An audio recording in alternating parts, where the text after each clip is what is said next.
Rhea Ripley reveals WrestleMania 40 panic attack, fires back at social media critics. The pressure of performing on wrestling's biggest stage can break even the toughest superstars. Rhea Ripley's dominant run as women's world champion looked unstoppable from the outside, but behind the scenes, Mami was battling demons that nearly overwhelmed her before her WrestleMania 40 showdown. The pressure of performing on wrestling's biggest stage can break even the toughest superstars. Rhea Ripley's dominant run as women's world champion looked unstoppable from the outside, but behind the scenes, Mami was battling demons that nearly overwhelmed her before her WrestleMania 40 showdown with Becky Lynch. When champions crumble, the hidden battle before bell time. WrestleMania 40's opening night kicked off with championship gold on the line, but neither competitor entered at full strength.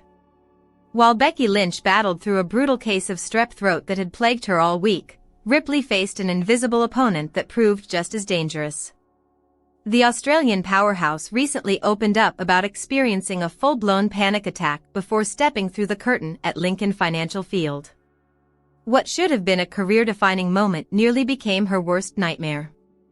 During her appearance on Insight with Chris Van Vliet, Ripley peeled back the curtain on the mental warfare she endured that night. The weight of expectation, when self-doubt meets the grandest stage. Championship reigns often look glamorous from the crowd's perspective, but Ripley's candid confession reveals the crushing psychological pressure that comes with carrying a division. "I feel that pressure all the time. I've said it before, but WrestleMania 40 against Becky Lynch, I was terrified. I worked myself up so drastically that whole day, and I put so much extra stress on my own shoulders with things that I couldn't even, they weren't my responsibilities." The champion's perfectionist mindset became her enemy. Knowing Lynch was battling illness, Ripley felt compelled to overcompensate, pushing herself to an impossible 110% effort level. Ring rust meets championship pressure. Ripley's honesty about her in-ring activity during her title reign struck a nerve with wrestling observers.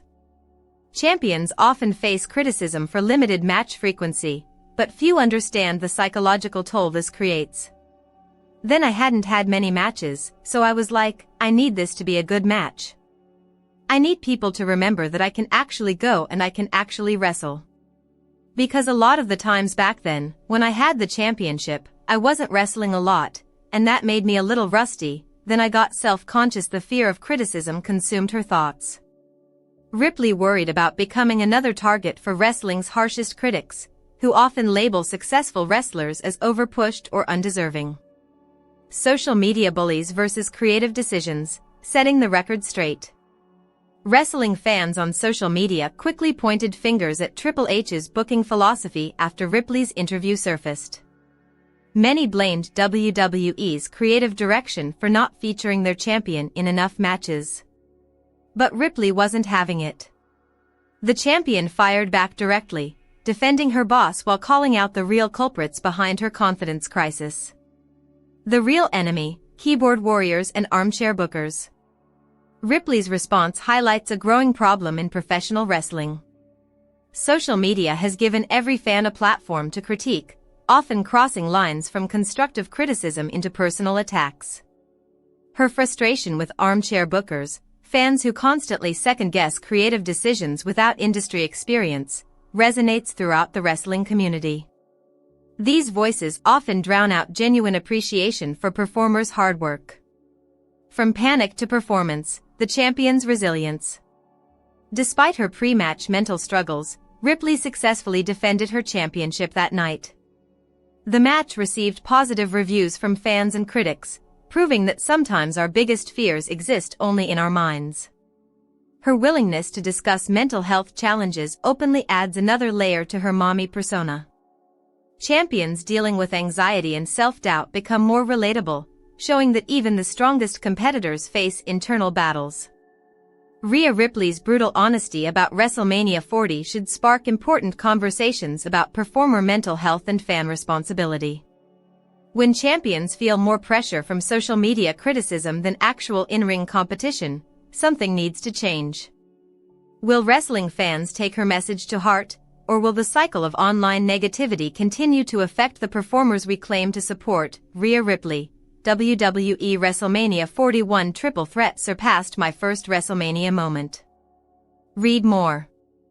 https://www.wrestling.com/1897060/Rhea-Ripley-WWE-Triple-Threat- surpassed-first-moment/WWE single quote s Rhea Ripley has listed the WrestleMania moment of her career, which has trumped her first WrestleMania match against Charlotte Flair in 2020. Ripley, in quick time, has become one of WWE's biggest names and has had some memorable moments on the main roster. During her recent appearance on Insight, the Australian star spoke with pride about her WrestleMania match against Io Sky and Bianca Belair from earlier in the year, calling it her biggest WrestleMania match of her career so far. "I beat her for the first time, I won the SmackDown Women's Championship. That was like my WrestleMania moment. But then now I feel like the match with Io and Bianca has triumphed that," she said. "I am literally so proud of that match. I love those two so much, and like going through NXT with them and overcoming things with them and watching them overcome things, and watching them grow as performers, and then me growing as a performer, to get to that point where we could go to WrestleMania and have such a stellar match and have people like chanting, 'This is awesome,' and us being the opener. I mean, I couldn't ask for anything more. I understand I lost. Like it doesn't matter at that time. It really didn't because that was Io's moment. But we all got a moment from it at the same time.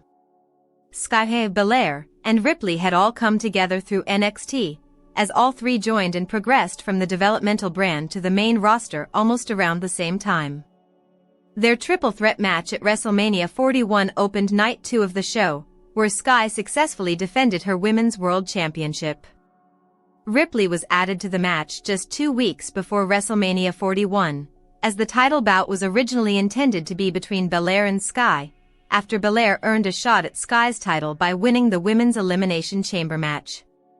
Rhea Ripley talks stinkface Backlash, almost being Papi instead of Mami, and her unique pinning style.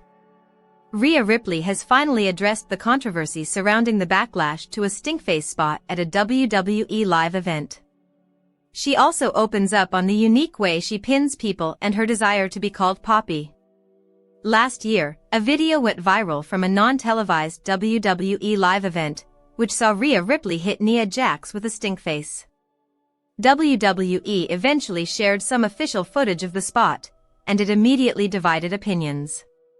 Becky Lynch, for example, was hugely critical and argued that it sent a bad message to young girls watching at home or in the crowd. Others were also critical of Ripley, though just as many people were supportive of what they considered a fun in-ring moment. Talking to Chris Van Vliet, the Eradicator opened up on the spot and subsequent reaction. "I knew it was gonna be big, but that *T exploded. It wasn't even my idea. It was Nia's idea," Ripley started. She's like, "Yeah. And then you stink face me." I'm like, "Okay, if you want." But then, before all of that, I was like, I think I should do like the Rikishi pull them up, just do the little dance beforehand. I was like, I'm not gonna get it spot on, so I'm just gonna do my own thing. But I'll do the whole gimmick and yeah, it still pops up on my Twitter, it's wild," she continued. "I got so much publicity off that, but I also got so much negativity. I was like, guys, you need to calm down." Asked to elaborate on that point, Ripley said, "Just people were saying that I'm taking the women's division back 20 years. And I'm like, that's not what's happening. It's a fun moment, and it's a house show. Am I not allowed to have fun? If it was anyone else, you'd be supporting it. I feel like people love to hate Rhea Ripley. And you know, the more you talk about me, the more you act like a fan, so continue talking," she added, presumably addressing Lynch and others. "It wasn't even my idea, Nia wanted to take my ass to her face, just trying to make the wishes come true." Ripley also commented on her unique pin and the fact that the way she's held the likes of Liv Morgan and Bianca Belair down on the mat often goes viral. "I've been doing it for a long time. I pinned Zach Sabbath that way, which was an intergender match that I had. But I've been doing it for a long time, she explained. And I think the reason that it's really stuck with me is because Matt and Chris Basso, my trainers, they used to call it the sexy pin, and we used to laugh about it every time we do it. We'd be like, ha, sexy pin. So it's just like, I think that's just stuck in my head. I don't know why. It's just my automatic movements now. It works. Very Rhea. Finally, Ripley confirmed that she pushed to be called Papi rather than Mami during her partnership with Dominik Mysterio. I was trying to push the Papi agenda. And they were like, yeah, we can't do that. And then Priest was like, what about Mami? I was like, okay, guess I'll be Mami. I was really set on the Papi thing.